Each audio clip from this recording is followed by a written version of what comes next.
Customer service, done right, can be your company's single biggest competitive advantage. Welcome to the Customer Service Revolution. Join customer service authority and best-selling author John DiJulius as he interviews leaders who are revolutionizing their industries. This is more than a podcast, though. It's a movement. The Customer Service Revolution is a radical overthrow of conventional business mentality designed to transform what customers and employees experience. If you're a revolutionary customer service leader who's ready to stop competing on price and obsessed with building a brand that people cannot live without, this podcast is for you.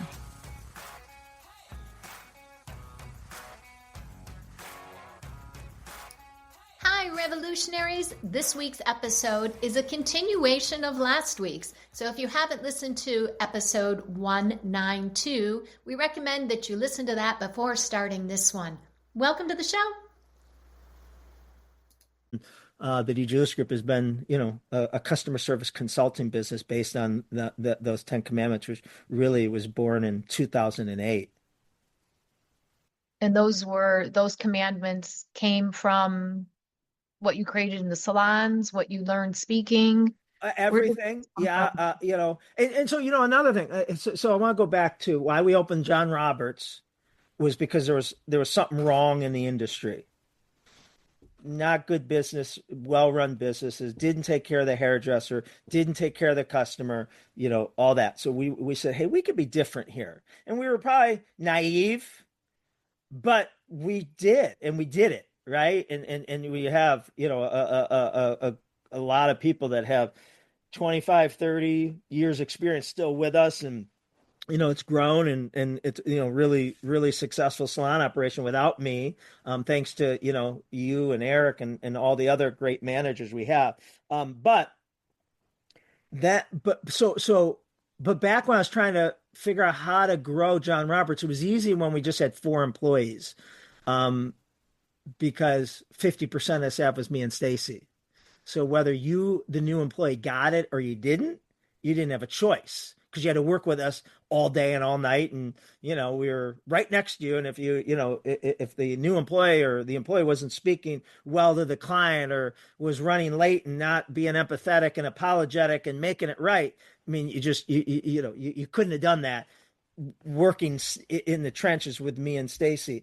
But then as we started opening a second salon and the third salon, and both of us weren't everywhere, and I was starting to branch off into the speaking and consulting business, our customer service went backwards, because we weren't everywhere.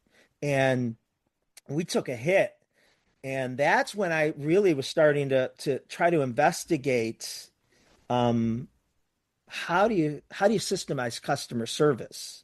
It was easy when it was, a small team of 10, and we were all under the same roof and all worked the same hours. But now when we have different shifts and different locations, and, we had employee roulette, we had location roulette. And if the manager wasn't there, if the manager wasn't good, or the owner wasn't there, or you were a new employee, the level of experience varied. People would come up to me and say, oh, you own John Roberts? I was at your, Solon salon. And I'd say, who'd you get? And I'd hold my breath. Right? Saying, God, please don't say, so-and-so, because I know that probably wouldn't be a good experience. So that's when, I'm speaking, but I didn't understand the systems yet. And so I start studying and reading every book that I can get my hands on, customer service, and reading, this is before I wrote a book, and reading, and watching every speaker I could. There wasn't much. The internet wasn't what it is today. So it was just a few conferences that I would attend or we would attend. But every book and every customer service speaker I listened to or read, I was disappointed, because they'd always talk about how, go above and beyond. They tell you the great Nordstrom story of how you'd come in for the shoes. They didn't have them in your size. They'd run down to Macy's or Dillard's, buy them for you without you knowing, coming back, sell them to you, and you'd walk out of there happy. And and I love the story, but they would only tell the story. But what I want to know is, how did you get that employee to do that? And was that employee roulette that she did it.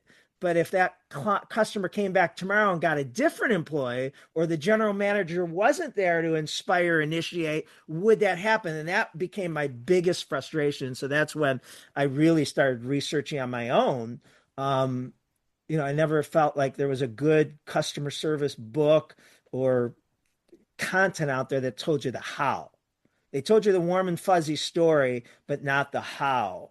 And so that's when I studied at Disney, and went to I just started becoming obsessed with the experience, and over time found that there was a commonality that the best companies back then, Southwest, Disney, Nordstrom's, eventually became Amazon, Zappos, Virgin, missing Starbucks, all those, they had in common. And one, piece by piece, I started putting together these principles, which was the customer experience action statement, and non-negotiable, and the customer experience cycle, and the signature experience, and being zero risk of, if we drop the ball, we're going to make it right, and all those things. And that became the methodology. And that's what the 10 Commandments were born from. It was more out of a necessity as a business owner of, I couldn't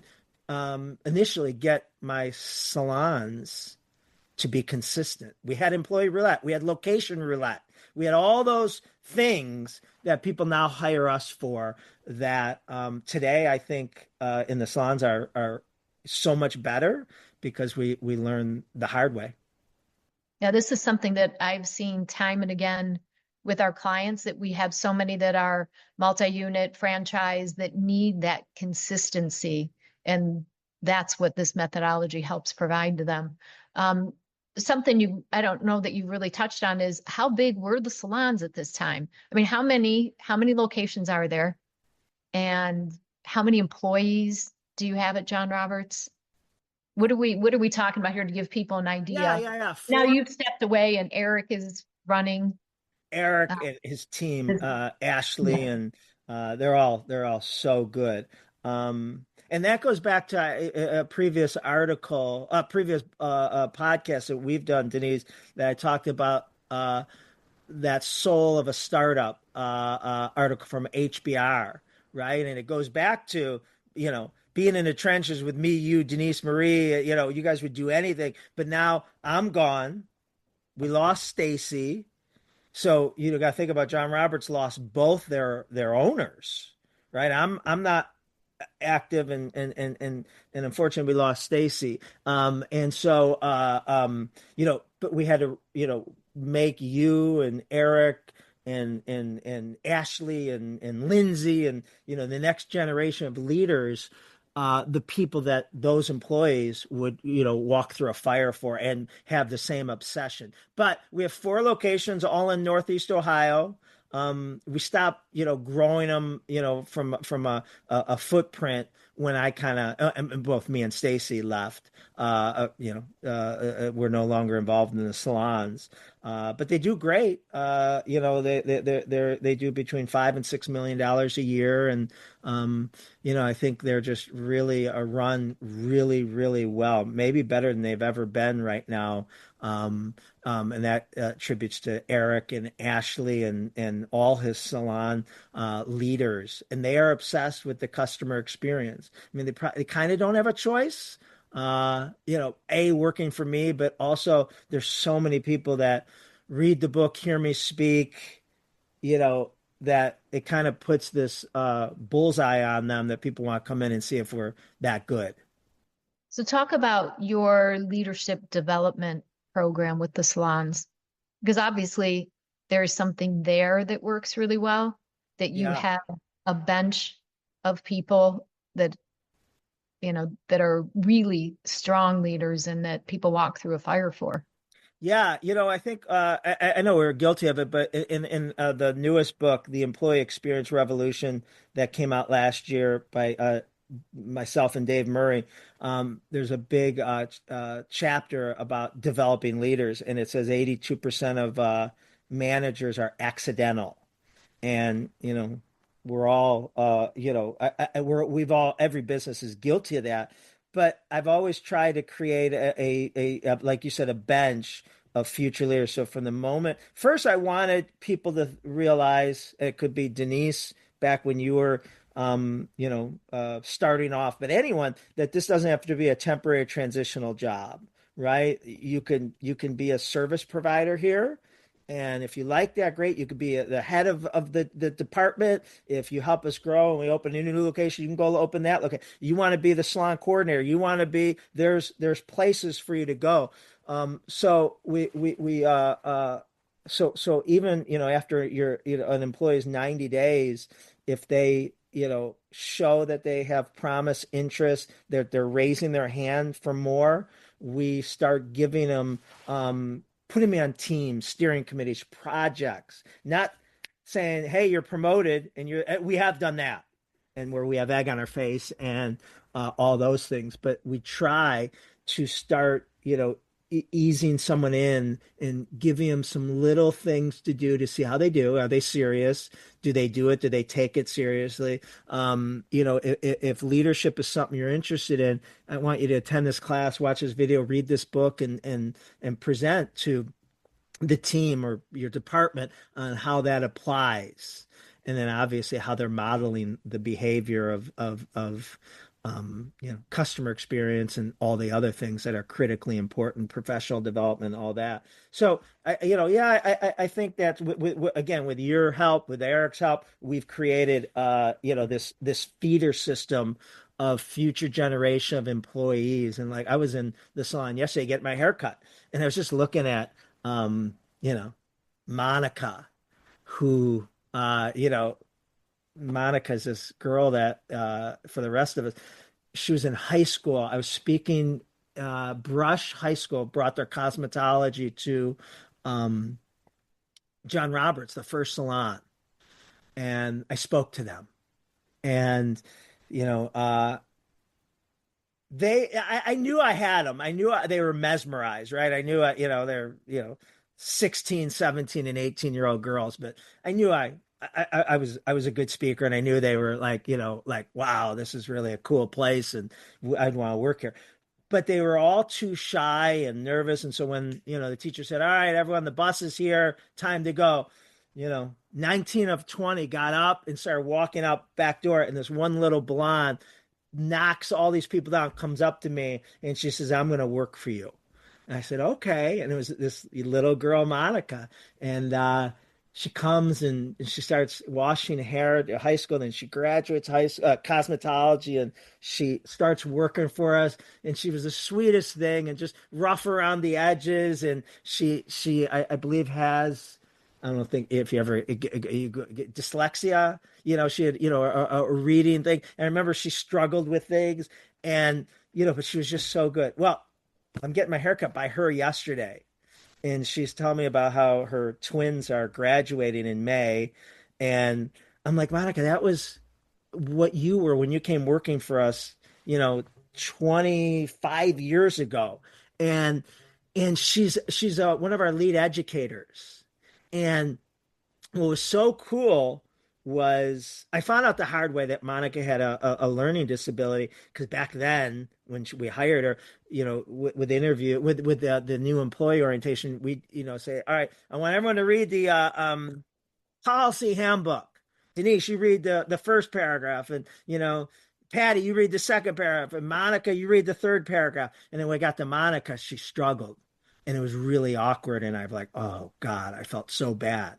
And so but what was really cool was last year I went to a new employee orientation, and I asked the employees, well, what made you pick John Roberts? And one girl says, I've been going to Monica for, since I was a little girl, and I dream of being her, and how articulate she is and how she can talk to clients. And like, it made me cry.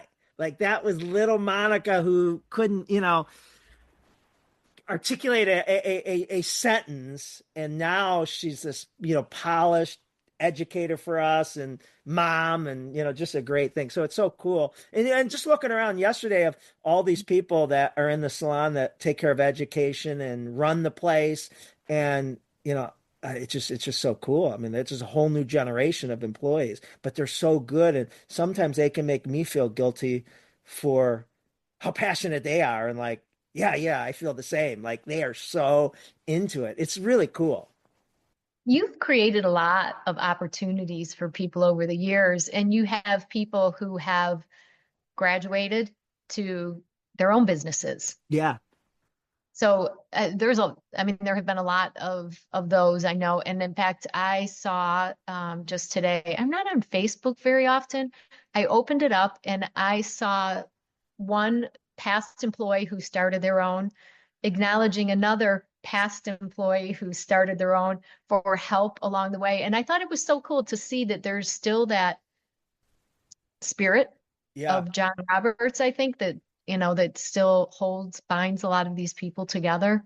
It's really yeah. cool. Yeah. There's something special about the earlier generations, and whether they've stayed or they've moved on for whatever reason, there's a bond. And like, even with me, they'll reach out to me and just, really nice and supportive. You always gave people reasons to stay beyond the education of a hairdresser also. I remember you offering classes on how to buy your first home, financial things that because these were young people who were suddenly making really good money for their age. Yeah. And to help, you taught them a lot of things in that regard too. It was really, it still is. I think it's something unique, not just to the salon industry, but to businesses in general. Well, listen, people ask me all the time, how do you get employees to show up for work? I say, have them buy a house. So there was some selfishness to it too. But yeah, I mean, if you can get people to, uh, you know, yeah, buy a house, or, be more wise with their money, or live a healthier lifestyle.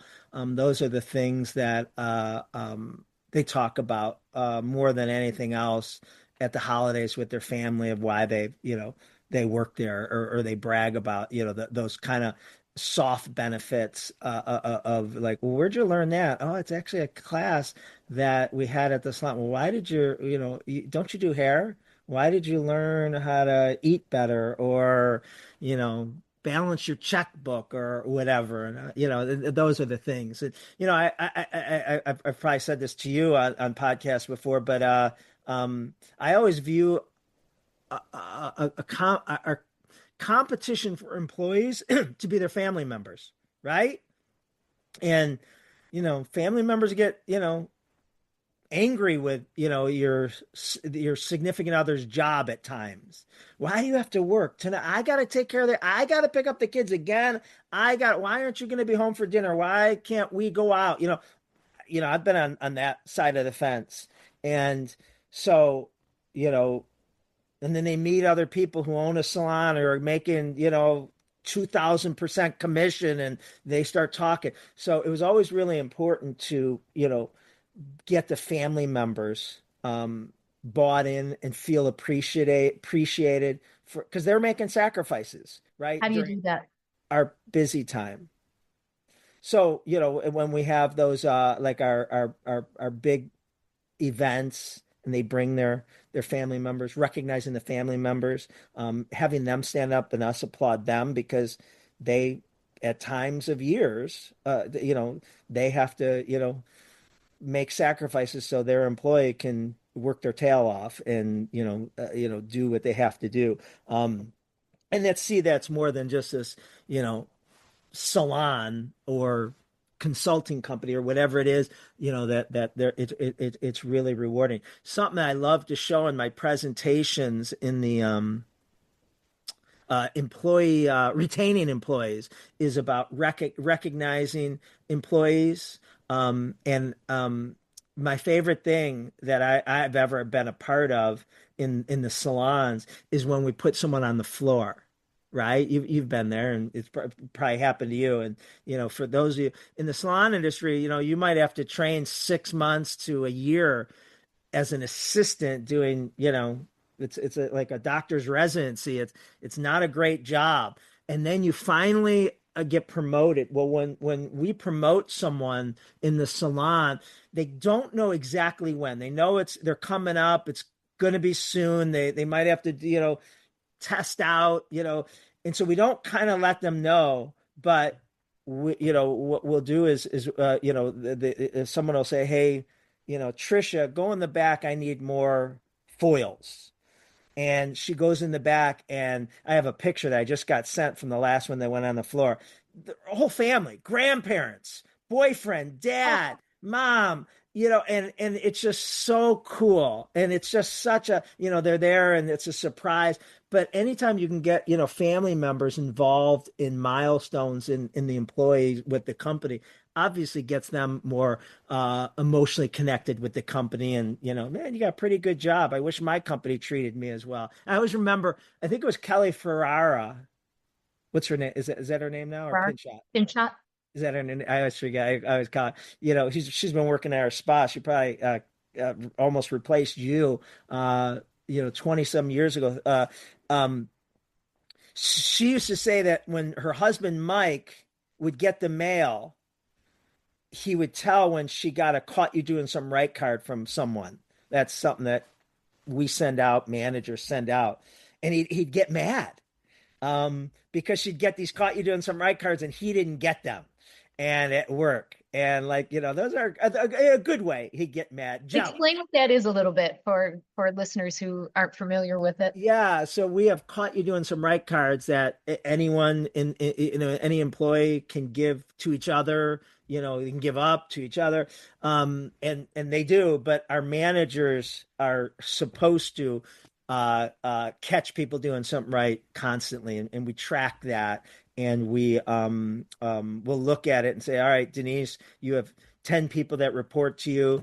Your spreadsheet says, who, last time you caught them doing something right, means you sent them a card, you mailed them a card, whatever that may mean. But, hey, Denise, you haven't caught, Patty doing something right in 90 days. I mean, the girl shows up to work every day and brings it. So it just puts pressure in an authentic way to catch people doing something right. Beautiful. So, yeah. That's it.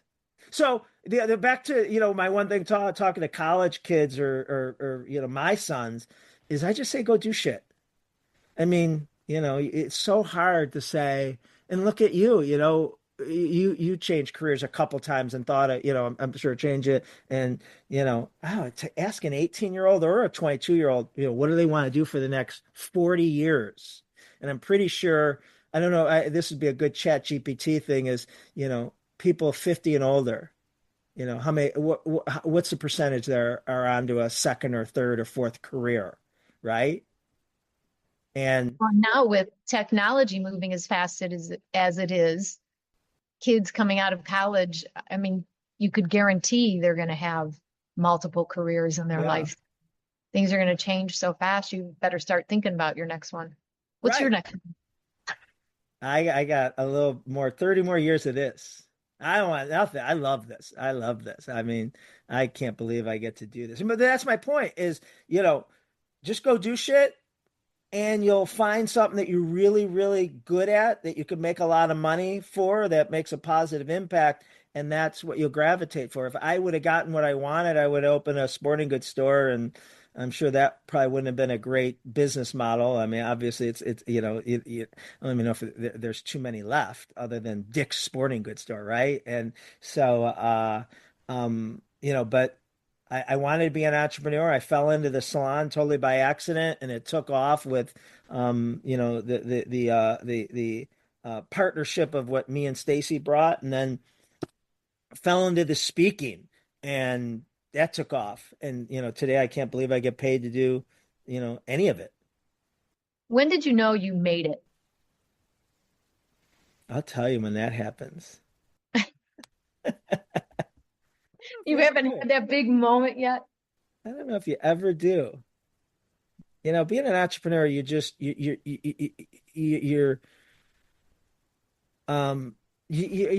obviously you've heard of oh my God, imposter syndrome. Yeah. I have the opposite.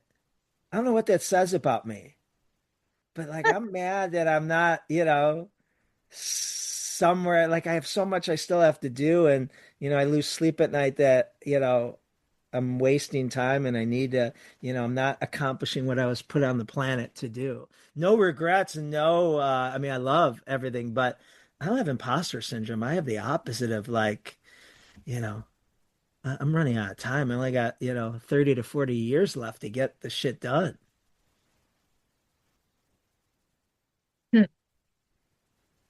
Like, what else do I want to ask you about? I'm trying to think of some of the other questions people have sent in about best advice that you've been given, that you've given someone else. Have you ever given advice that you regretted? I'm sure, not that I can think of, but I'm sure. Um, Entrepreneur is just a different animal. If we're talking about being an entrepreneur, and there relates to a lot of things of just perseverance. But entrepreneur, I do have a quote here about an entrepreneur by Andy Frisella. He's a podcaster and blogger, and I love this quote that he has. Most people aren't built for entrepreneurship because they can't handle the ups and downs. They can't emotionally take it. They can't live with the what ifs and unknowns. And your success is going to be in direct proportion to the amount of uncertainty that you're able to live with. So if you're not able to live with uncertainty, you're not able to tolerate the ebbs and flows, and you can't figure out how to get better, you can't do it. It's impossible because it's such a hard road, like the road to building something real. I'm talking about building a real company, talking about building something sustainable, talking about building something that you can take care of your family with that's hard. And there's a reason why most people can't do it, and it's because they don't have the emotional resiliency to deal with it.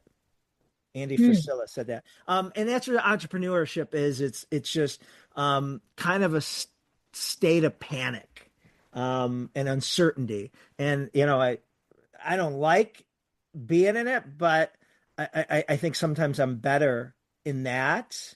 Um, when I have that temperament of when things are not going well, it kind of slows down and I get more focused. I think when things are going really well is when I have a hard time.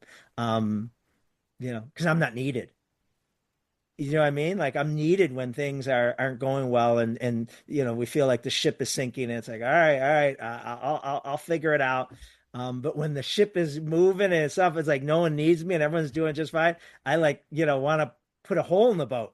Like I like, hey, doesn't anyone need something from me? So yeah, I just think that's it's definitely a life of uncertainty and things that come at you, and it's not for everyone.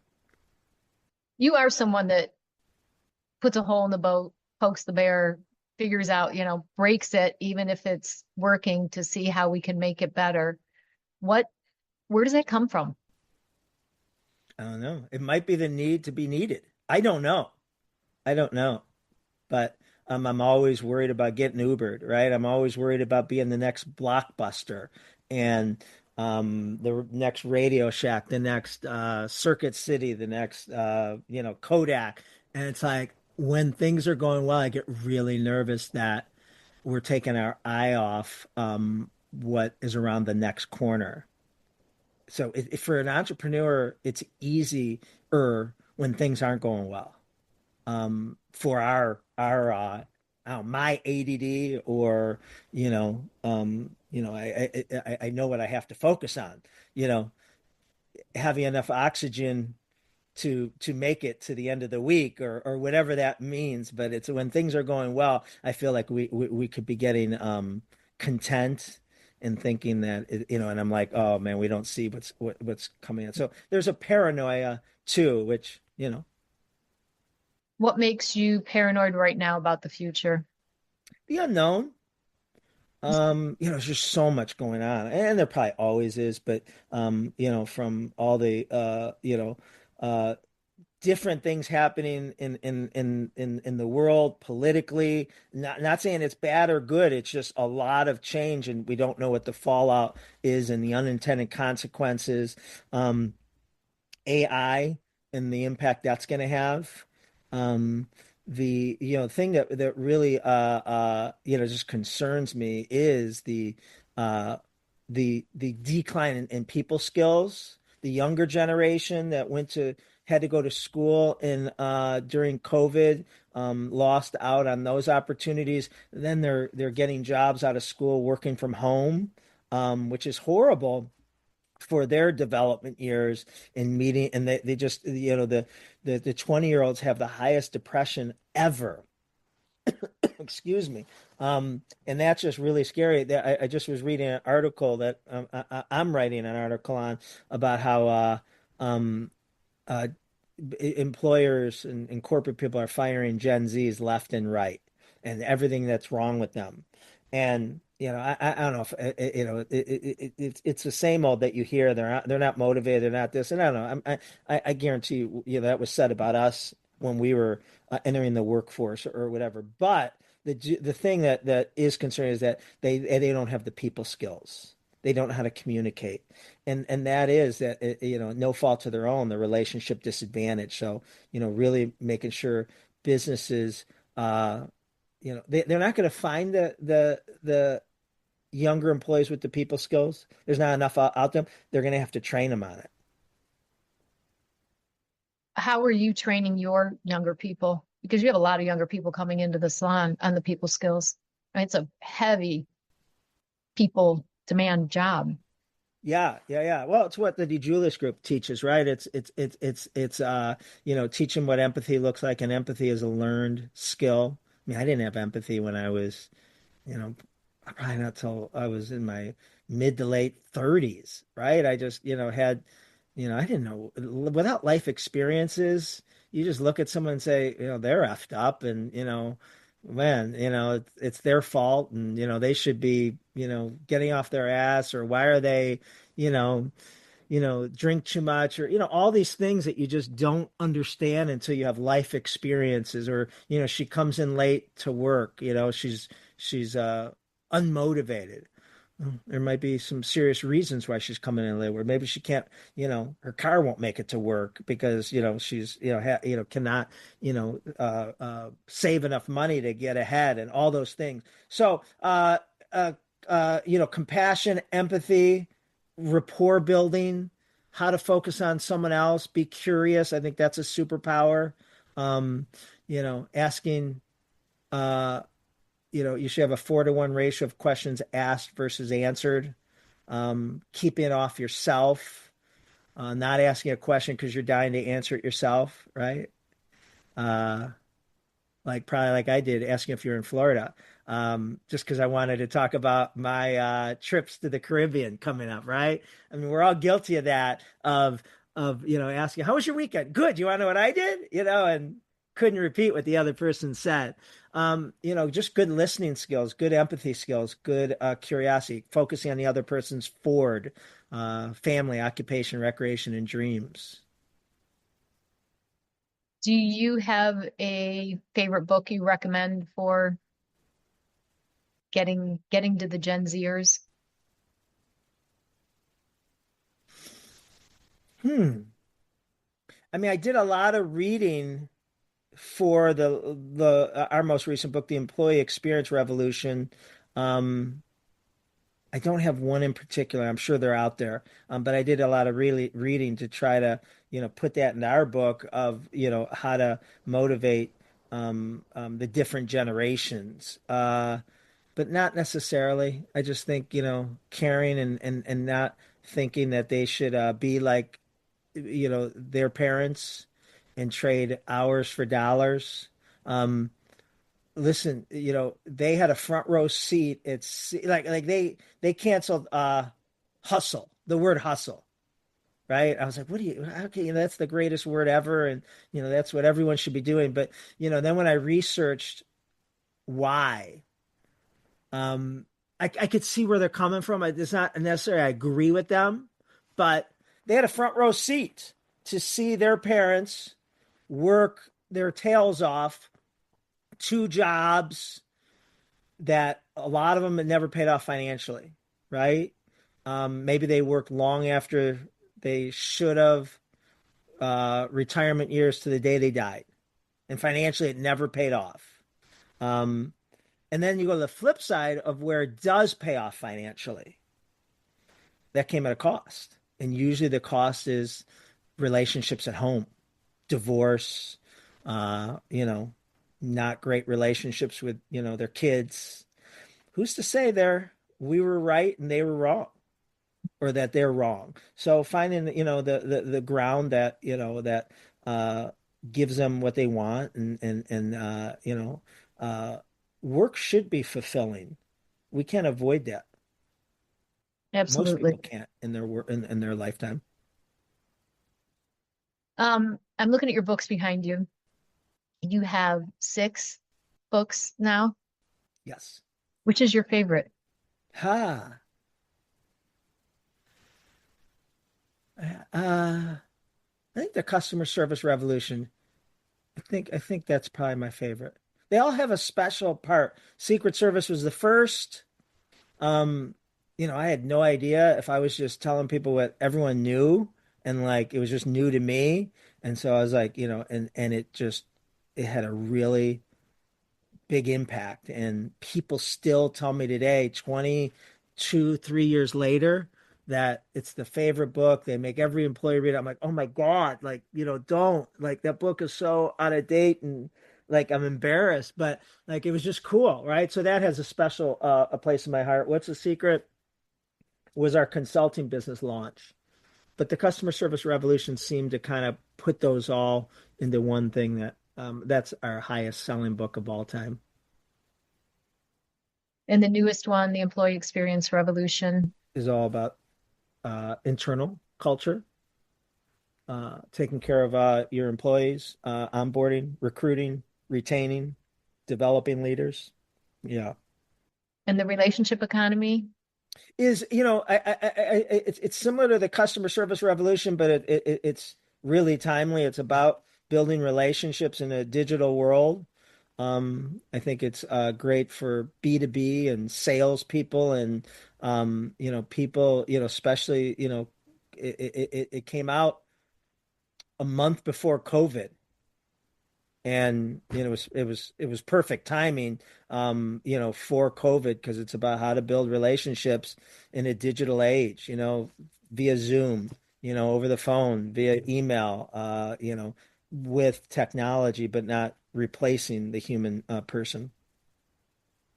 Okay, 6 books, consulting, keynote speaker, the Customer Experience Academy, the Employee Experience Academy, Livestream workshops. What's next for John and the DiJulius Group? I'm asking because I want to know. Yeah, I was going to tell you to tell What do I me. have to be prepared for? Yeah, that's your job. You're the managing partner. Someone just asked. Oh, it's on a call with Patrick Tian. Did I say it right? Tian.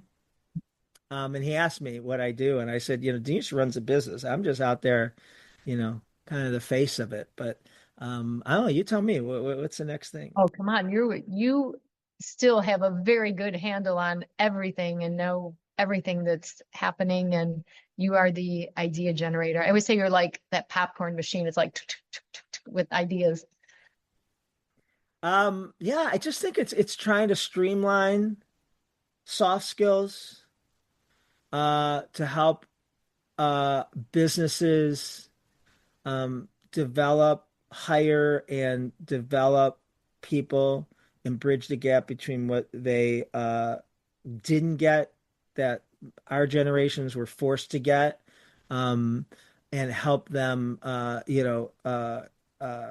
take on a workforce that, is relationship disadvantaged, and give them the people skills, give them the soft skills, give them the service aptitude, so that they can execute a world-class customer experience. And so many people, leaders, are so frustrated with, this generation. And, I think that's a cop out. Maybe they need the tools. Not maybe the generation needs a tool. Maybe the leaders need the tools for the generation. But I always go back to, the Chick-fil-A and Ritz-Carltons and John Roberts Spa are hiring from the exact same labor pool that our competition is. Not paying any, better, paying about the same. And, our results, Chick-fil-A's results, Ritz-Carlton's results, they got, the same 21-year-old who's, executing it.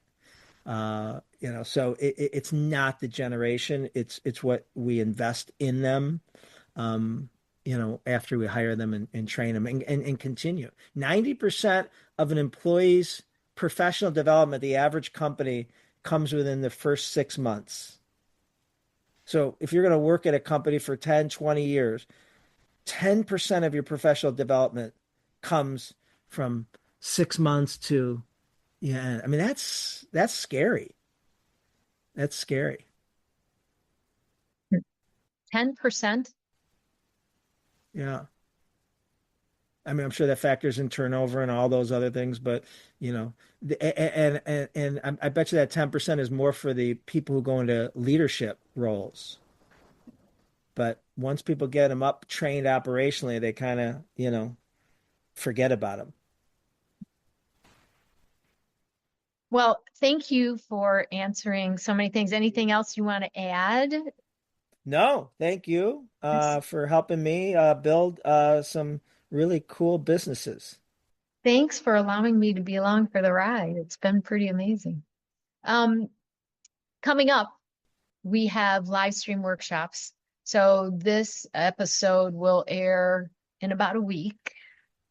And people will still have time to join the full live stream live. I mean, there's always an opportunity to join the live stream workshops and get the replays. But if you sign up now, you can be on all of them live. They start on March 9. I'll put in a link in the show notes. Did you want to touch on that? 2 hours every quarter? 2 hours every quarter. It's a great way to get together with your management team and actually work on some of these systems that John's been talking about with the salons that he implemented and that our clients are using as well. All right, I know you have to pack for another trip to warm weather. Yeah. Thanks, Denise. Thanks, John. See you when I get back.